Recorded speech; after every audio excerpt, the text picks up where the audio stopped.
Tradition 12. Anonymity is the spiritual foundation of all our traditions, ever reminding us to place principles before personalities. The 12 traditions of Narcotics Anonymous are even more interrelated than our steps. They complement each other and are bound together by the principle of anonymity. We've heard principles before personalities so often it has become a cliché like take it easy or first things first. But what does it mean? What is the principle of anonymity? Anonymity is the whole basis of the program. It is truly the foundation. In order to survive, we must set aside the differences we live by and become a part of a greater whole. The awakening of anonymity in each of us occurs when we finally give up trying to manage our lives and begin to depend on a power greater than ourselves. Let us examine anonymity. It is the spiritual foundation of our traditions. The first tradition talks about common welfare and NA unity. The placing of common welfare before personal welfare in the group setting is a direct application of anonymity. The I wants, I wills and I shoulds are replaced by we-oriented thinking for the common good. The result is unity. Unity is the direct result of the application of the principle of anonymity within the group and the fellowship. The second tradition talks about having but one ultimate authority. No single person, no personality, has authority. This is vested in a loving God to whom we have turned over our will and lives. The anonymity of the servant should be typical of our leaders. They themselves are not important, it is only the service which counts. The third tradition is a statement of anonymity. We do not define our members. We only insist that they have a desire to stop using. Nothing else should matter. This desire is the one crucial must of our program. We must either come with it or develop it before this program will work for us. Anonymity makes possible the autonomy of our fourth tradition.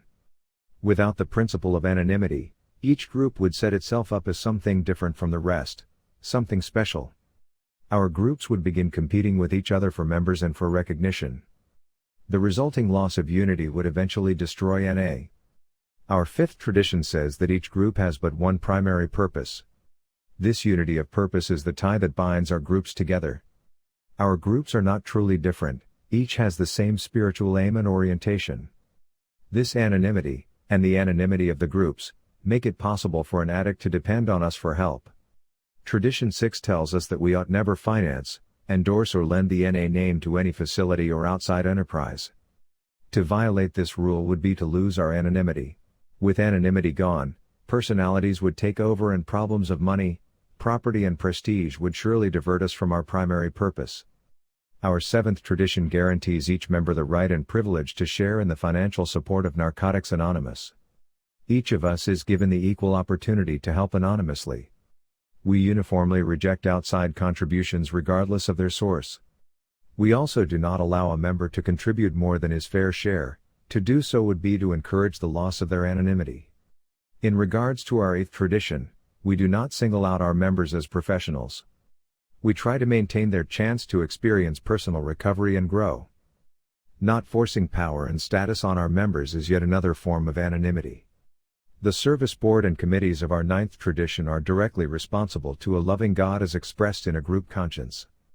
They are not responsible to any particular personality or set of personalities.